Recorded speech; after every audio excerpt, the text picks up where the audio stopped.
My name is Diana Nawi. I'm an associate curator at Pérez Art Museum, Miami, and I'm standing here in Beyond the Limited Life of Painting, which is a selection of prints and multiples from the Holding Capital Group's collection.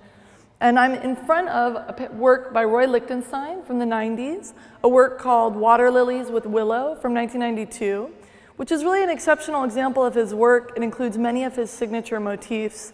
Lichtenstein is, of course, among the foremost pop artists in the US. He really came to attention with works on canvas that took on comic books and different multimedia sources, and was particularly well known for his use of the Bende dots, which referenced a type of mass media printing in which ink was laid down through different applications of a series of a grid of dots.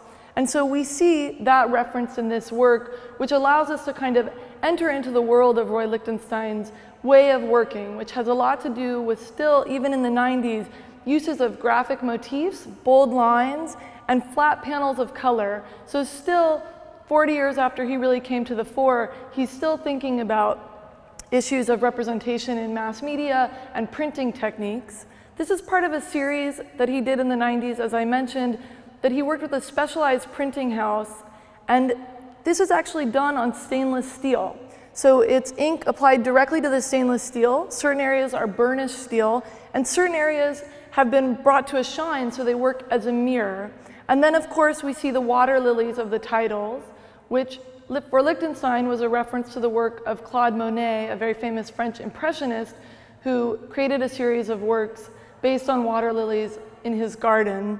And so we see those elements here depicted both as a reference to Monet, but also in the style of Japanese woodblock painting. And we see it interspersed with, again, this roster of dots, graphic stripes, bold colors, and wood grain, all done in a hard line, kind of bold fashion. So this work really contains a lot of what he was working with throughout his career. And in fact, images of works from this series also appeared in paintings that he did at that same time. So in a famous painting of an interior, you'll see an image of this painting. So you start to see him referencing himself over and over again, and this is a wonderful example of that tendency.